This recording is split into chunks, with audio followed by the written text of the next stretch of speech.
Les Coqs Festives, c'est un club inclusif LGBT. Tout le monde est le bienvenu, quelle que soit son orientation sexuelle, son identité de genre. J'ai jamais joué au rugby avant de ma vie. Go!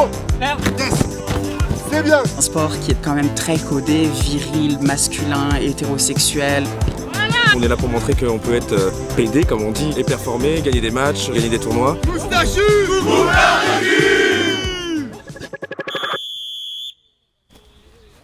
Allez, en trottinant. Bonjour à tous. Bonjour. Merci d'être arrivés à l'heure. Les Coqs Festives, c'est un club inclusif LGBT, ce qui veut dire que tout le monde est le bienvenu, quelle que soit son orientation sexuelle, son identité de genre. À la base, les personnes qui ont créé le club étaient discriminées dans leur club respectif. Et du coup, ils ont voulu créer une espèce de safe place pour des joueurs de rugby et des joueuses de rugby qui n'étaient pas forcément à l'aise à aller dans des clubs traditionnels et hétéronormés. On va reprendre les trucs de base déjà. Je rappelle que le rugby, on n'a pas de bijoux sur soi. Tout ce qui est boucle d'oreille, piercing, où qu'il soit, sont interdits. Si vous avez un piercing au téton que vous l'arrachez, c'est votre problème. On en est à notre 17e saison, on est partenaire de la Fédération Française de Rugby, de la Ligue Nationale de Rugby. Pour cette année, on a recruté à peu près 101 joueurs. Ça va de tous les niveaux, de débutants à confirmés, à intermédiaires. Beaucoup de gens qui ont fait du rugby dans leur jeunesse et qui, au moment où ils ont découvert leur orientation sexuelle, ont arrêté d'aller dans leur club référent. Et qui aujourd'hui, grâce au bouche à oreille et à l'exposition que les Coqs Festives peuvent avoir, ils se sont rendus compte qu'il y avait des clubs comme ça qui existaient et ils viennent, c'est cool. Au programme aujourd'hui, un petit peu de cardio. Allez messieurs, c'est les premiers appuis qui comptent! De la passe avant-après contact. Ouais! Du plaquage. Go! Yes! C'est bien! Ah, c'est bien Charlotte! Du ruck et du jeu dans le dos.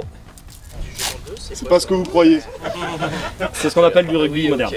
Je m'appelle Inès, je suis une femme trans et je joue au rugby chez les Coqs Festives depuis maintenant, ça va être ma 3e année. Ouais, c'est pas mal.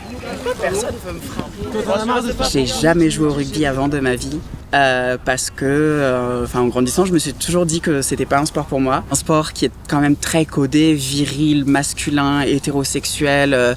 En fait, je sentais que c'était un environnement qui m'aurait été hostile et c'est vrai que c'était pas...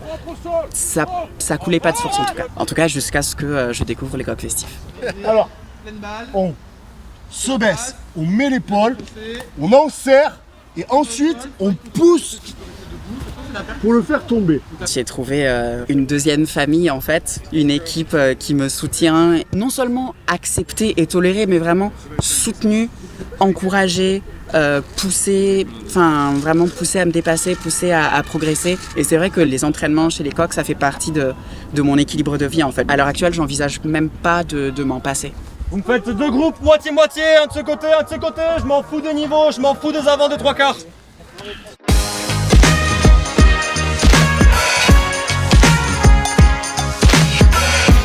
Si ces clubs existent, c'est que c'est pour une bonne raison. Et aujourd'hui, force est de constater que dans encore beaucoup de clubs, on n'a pas ces ouvertures d'esprit. Quand on arrive en tournoi, les Coqs Festives, ça nous arrive des fois d'entendre sur le terrain « Ah, allez, on va pas perdre contre des PD, ressaisissez-vous ».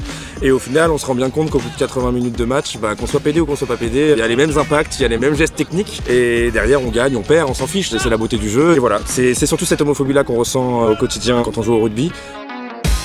Je le dis, mais je devrais pas le dire, je suis hétéro et je me sens beaucoup plus en confiance aujourd'hui dans ces clubs-là, dans le fait d'exister moi-même et dans toute ma complexité sur un terrain de rugby, que ce que j'ai été dans des clubs classiques. Au fur et à mesure de l'existence du club, des tournois qu'on fait, les gens se rendent compte en face qu'on est une équipe comme les autres, on se bat sur le terrain, on se bat sur la 3e mi-temps aussi, généralement on la gagne. Et voilà, ça reste positif. Être un club inclusif, ça a les mêmes valeurs que dans le rugby. Le rugby, c'est la solidarité, c'est l'entraide, c'est la bienveillance entre les joueurs. Et ça, on le retrouve en fait dans un club inclusif. Et en fait, c'est juste le prolongement des valeurs du rugby. Finalement, ça devrait être la normalité dans tous les clubs de rugby, mais aussi dans tous les autres sports.